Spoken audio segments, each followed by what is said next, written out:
Welcome back to the Midnight Who Show, and today we're going to be finally reviewing the two Time Lord Victorious books. Now, this took a long time to get this one. I don't know what Amazon was doing. I got it off Barnes & Noble, and you can also get these digitally. This is the main Time Lord Victorious story. It starts in The Night, the Fool, and the Dead, and then it concludes in All Flesh is Grass. And these are two really cool covers. I really like them. Really enjoyed this exploration of the 10th Doctor after the events of Water and Mars, where he becomes kind of more of this Time Lord Victorious.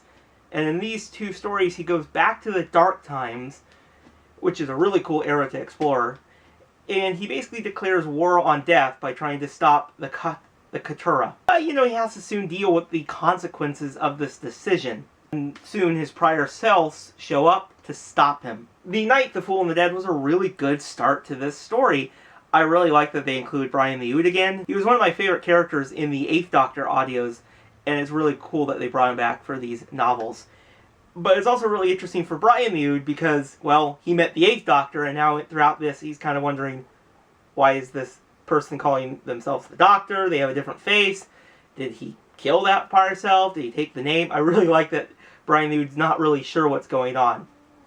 Now, I really will say the Katurah are just a really fascinating idea. They're basically just judging people and deciding if they should just be wiped out. It's like they're the bringers of death.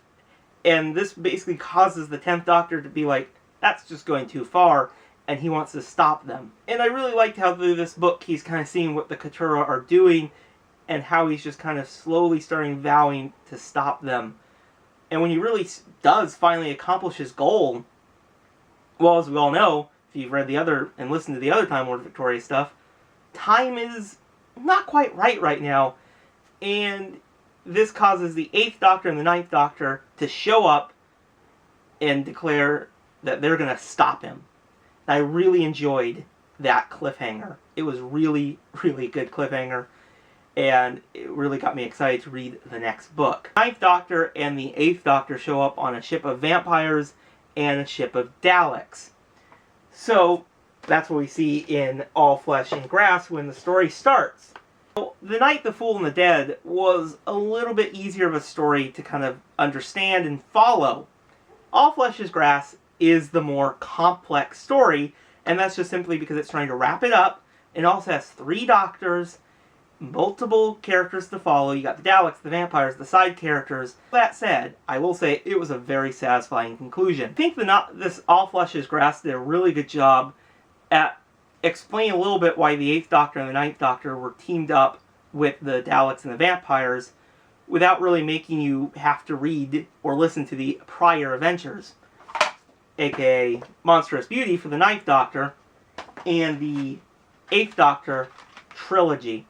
Now, what I can say, though, is if you want to listen to the trilogy, put this one to the side, listen to this one, read the book, and then listen to the final audio. This is the 8th Doctor order I would recommend, because this book didn't come out for a while, for me at least, and it was a little confusing. I didn't mention in my review, I kind of forgot to do it, but yeah, it was a little confusing what was going on in Mutually Assured Destruction, because they were going to the Dark Times. Then in this one, they're out of the Dark Times, ship's blown up, so there's a little story lost there. Flesh is Grass is a really satisfying conclusion to the Time Lord Victorious story.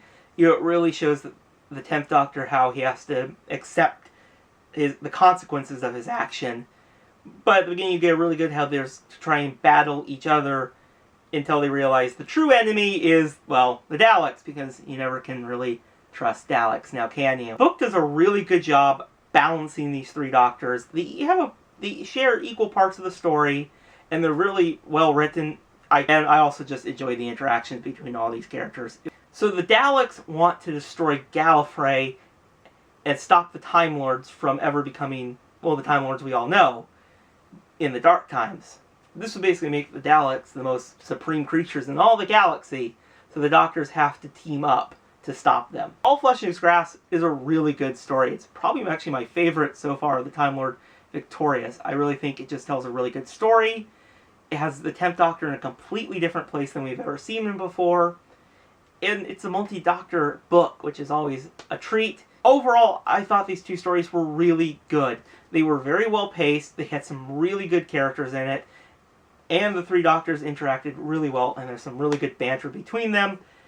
And I really think it's a really easy to approach story, even if you know that there's all this other stuff in Time Lord Victorious. These books do a really good job at making them approachable to people who never read or listened to any of that, which was my biggest concern when I started these. Like, how much am I going to miss not knowing this?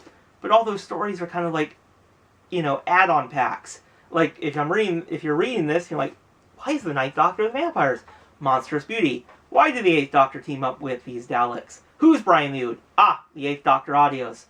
So it kind of just is like branching off points, which I think is a really smart choice. So there is still a few Time Lord Victorious stories that I have not read or listened to. There's the comic book from Titan, an audiobook from BBC, and 2 audios, one that comes out next month, and Gen X of the Daleks. And I also have not read any of the short stories very much. But overall, I'm pretty satisfied with Time Lord Victorious. I think it's a really good first attempt that the BBC did with this multimedia story. Was it perfect? No, but I also can't blame them for all these stories either being delayed or things not really working out too well in the pacing of all these stories, because, you know, things are kind of different right now in this world. But for their first attempt, I think they did a really good job. I will probably be reviewing Echoes of Extinction audio. I'll probably review that, and that'll be my last Time Lord Victorious review here on the channel.